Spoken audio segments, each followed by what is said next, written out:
Oi pessoal, no Simpotalk de hoje vamos falar sobre o Novembro Azul, a conscientização do câncer de próstata.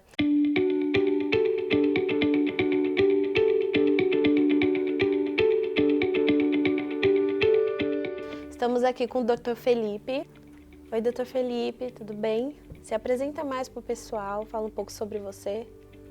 Tá bom, vamos lá. Eu sou médico consultor aqui da FIDAT, né? Presto consultoria de saúde corporativa.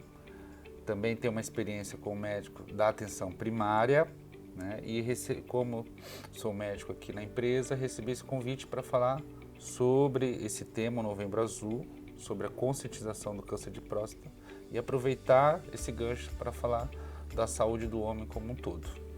Ah, legal, doutor. E quais são as principais doenças que atingem os homens? Aline, alguns estudos, né, publicados em sites como o Ministério da Saúde do nosso país, eles apontam que na faixa etária entre 20 e 40 anos de idade, as principais causas de mortalidade, de morte entre os homens, são as causas externas, né?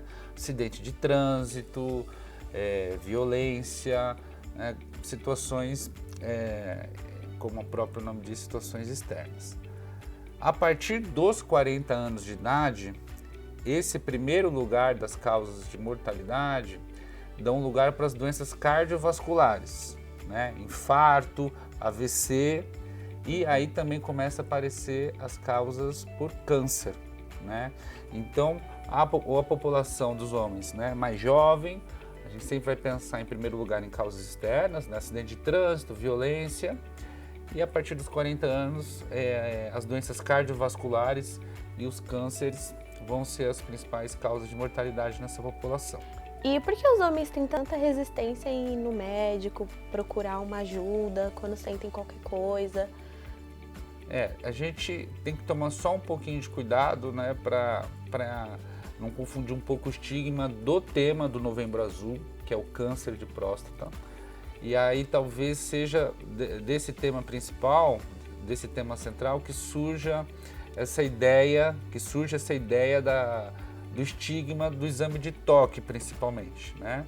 É muito conhecido entre a população que o rastreio, né, dentre os exames de rastreio que se fazem para a gente detectar o câncer de próstata, existe o exame de toque retal, né? E existe uma cultura ainda muito enraizada na população, né, entre os homens, relacionado a um certo preconceito, a um certo estigma de passar por esse tipo de procedimento, né? E ainda bem que com o passar dos anos, né, a gente vem mudando um pouco essa concepção dentro dessa população específica. Ah, legal. O senhor comentou sobre o exame de toque e qual é a importância dele e de outros exames? Perfeito, Eli.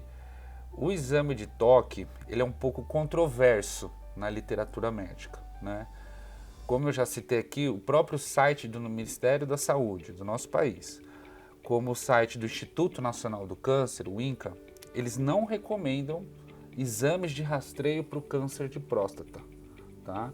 Eles falam que tanto o exame de toque quanto outros exames que são realizados para esse tipo de doença, como o PSA, que é um exame de sangue que a gente também pode fazer para rastrear alterações da próstata, esses sites eles informam que não há benefícios epidemiológicos relacionados à realização desses exames, né? Ou seja, existe um grande estudo realizado na Europa que pegou analisou duas populações de homens, obviamente, que fizeram exame de toque, que fizeram os exames de rastreio, comparando com populações que não se submeteram a esses exames, e não se identificou, em termos populacionais, de grandes populações, impacto, né, nas pessoas, na saúde das pessoas que tiveram o diagnóstico do câncer,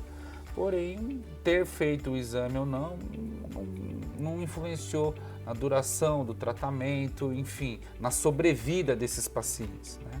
Então, criou-se esse consenso da literatura, em termos, não podemos esquecer, eu estou falando de estudos em grandes populações, de que o exame de toque, dentre outros exames de rastreio, não tinham muito impacto para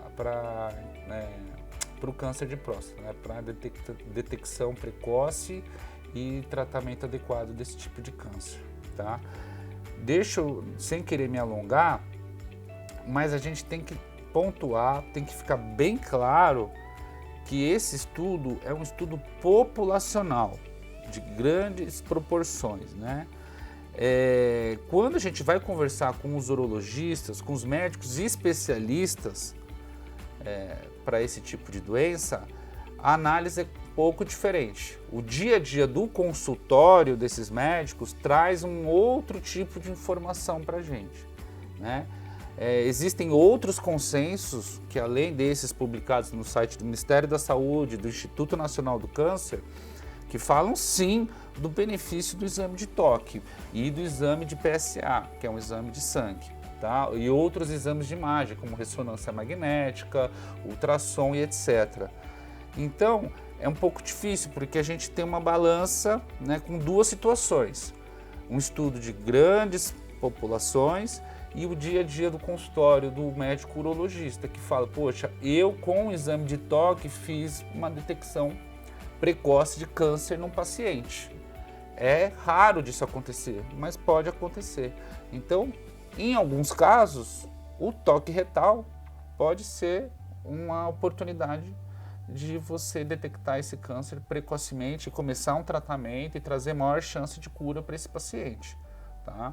Então, diante dessa complexidade, né, diante de estudos controversos, uma recomendação que é muito saudável é que os homens, a partir dos 40 anos de idade, se consultem com o médico urologista, para de fato fazer uma boa anamnese, um bom exame físico e identificar na história desse paciente fatores de risco ou algum sintoma, alguma alteração do seu trato urinário que justifique ele começar a fazer algum tipo de rastreio para algum tipo de doença. Ah, legal. E quais são os principais sintomas que dá na próstata? Então, ótima pergunta, Ali. Os sintomas relacionados, que podem estar relacionados ao crescimento da próstata, são principalmente sintomas urinários, né? Em cima do jato urinário do paciente. Por quê? Porque a próstata, ela é uma glândula, tá? Que ela fica à frente do ânus, embaixo da bexiga, tá? Ela fica bem próxima ao ânus, por isso que o toque retal é uma maneira de a gente acessar essa glândula. E ela tem uma função de manter o nosso espermatozoide saudável, vivo ali, tá? Isso é muito importante, né? Porque às vezes a gente fala de Novembro Azul e a gente nem fala para que serve a próstata, né? E na posição que ela tá, como ela fica embaixo da bexiga, ela envolve a uretra, que é o caninho que sai da bexiga e joga a urina para fora, tá? Então, quando a gente tem um crescimento da próstata, a gente vai ter um sintoma urinário, principalmente.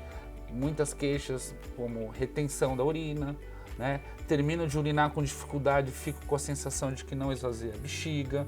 Isso também é um fator de risco para infecção, né, urinária. Então, principalmente são os sintomas urinários, tá? Mas a gente não pode esquecer que existem outras diversas causas de aumento da próstata, né? Existe uma doença que chama hiperplasia benigna, que é um crescimento benigno. Basta o homem envelhecer que a próstata dele vai crescer, tá? E isso pode causar um sintoma urinário. Então, quem está nos ouvindo, quem está nos assistindo, não é porque vai estar com sintoma urinário que vai ser o câncer de próstata. Por isso a importância de avaliação com o médico, tá? E também existem infecções da próstata, que a gente chama de prostatite, que causam um aumento da próstata, né? Como aconteceria num quadro de câncer, por exemplo, tá? Então, é muito importante que, além dos sintomas, se faça uma consulta médica com detalhes, com uma anamnese, com bastante atenção em cima da história do paciente, para que se identifique o real motivo do crescimento dessa glândula. Perfeito, doutor. Quais os cuidados que o homem deve ter para ter uma vida saudável. Perfeito. Então, é uma coisa que eu sempre gosto de falar quando me convidam para conversar sobre esse tema. Apesar de eu não ser um médico urologista especialista, a gente na faculdade, a gente tem uma formação geral da medicina, né? E o Novembro Azul, embora ele seja em cima de um tema específico, a gente tem que aproveitar o tema, a gente está falando de câncer, para falar sobre a saúde do homem como um todo, né? Então, o câncer de próstata, ele é o segundo mais presente dentre os homens. Ele é o segundo em frequência. O primeiro é o câncer de pele não melanoma. Existe um câncer de pele que chama melanoma, que é um câncer super agressivo, mas existem vários outros tipos de câncer de pele, que a gente chama de carcinoma espinocelular, basocelular, que são quadros da pele que podem evoluir para quadros mais graves. E a prevenção é passar protetor solar. E se você pegar agora, fizer uma entrevista aqui dentro da FIDAD, né, com os homens, quem passou protetor solar antes de sair de casa? Provavelmente essa estatística vai ser baixíssima. Sim. Então, a gente está falando de câncer de próstata, né? O que a gente faz para prevenir o surgimento do câncer? Isso é um pouco também controverso na literatura, né? Existem hábitos de vida saudáveis, com a prática de exercício físico, controle adequado do peso, né? Uma boa alimentação, mas tudo isso é muito nebuloso na literatura. Então a gente recomenda sempre bons hábitos de vida e também lembrando de outras causas de câncer que acometem a nossa população. Então a gente tem o câncer de pele, então usar protetor solar é uma atitude preventiva. O câncer que mais mata os homens hoje, isso está no site do INCA também, é o câncer de pulmão. E qual que é o principal fator que a gente pode fazer para não ter câncer de pulmão? Sabe falar? Não fumar. Não fumar, entendeu? Que são passar protetor solar para o câncer de pele, na literatura científica, isso está bem evidenciado. Para o câncer de pulmão, que é o câncer que mais mata dentre os homens, não fumar é um fator de prevenção muito importante, muito evidente na literatura. Para o câncer de próstata, a gente sabe que a principal mensagem é, a partir dos seus 40 anos de idade, é muito importante que você faça uma boa consulta com um médico urologista, para você contar a sua história de vida e ele entender ali quais são as questões que merecem uma maior atenção ou não, tá bom? Só para concluir, apesar de os fatores de prevenção, né, não serem muito claros para o câncer de próstata, existem alguns fatores de risco que devem chamar mais a nossa atenção, porque aí a pessoa tem que mesmo marcar a sua consulta para saber se ela vai precisar fazer mais alguns exames, que são, poxa, eu tenho na minha família histórico de câncer de próstata, meu pai teve, meu tio teve, principalmente em idades mais jovens, 50, 60 anos, tá? Então você é um candidato obrigatório a começar a fazer a sua consulta com o urologista, tá? Então é muito importante, quem está nos ouvindo, nos assistindo, que sabe que tem esse histórico na família, ganha mais atenção ainda para iniciar esse tipo de investigação.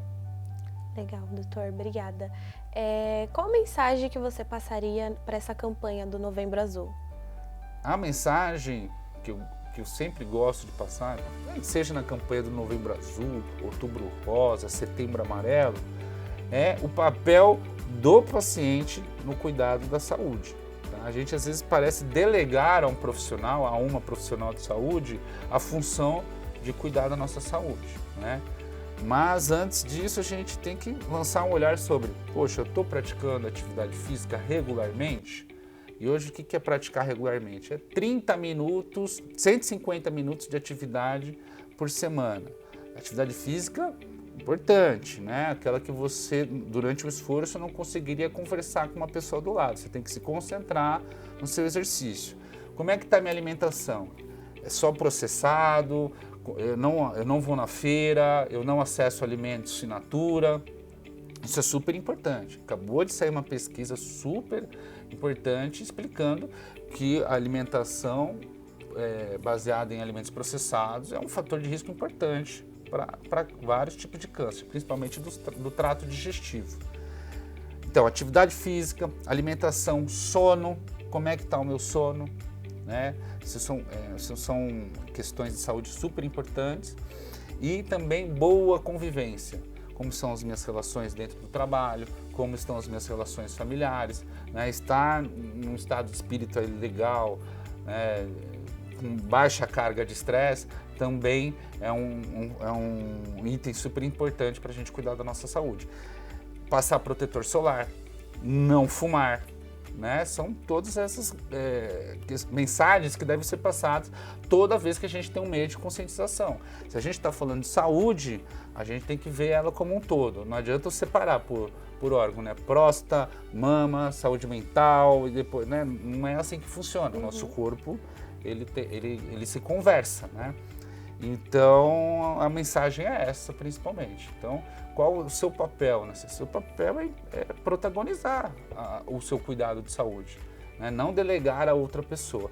E não confundam, pessoal, cuidar da sua saúde não é se lotar de exames uma vez por ano. Eu vou lá no meu médico ou na minha médica, faço um check-up uma vez por ano e tá tudo bem. Não, não tem nada a ver. Todos os exames do check-up estarem adequados não quer dizer que essa saúde está boa, nem quer dizer que a sua saúde está ruim. Mais importante que isso é você estar com essas questões em dia que eu mencionei para você. Sono, alimentação, saúde mental, baixa carga de estresse, não fumar, né? Consumo moderado do álcool também é super importante. Então a mensagem principal é a gente pensar no nosso papel para cuidar da nossa saúde.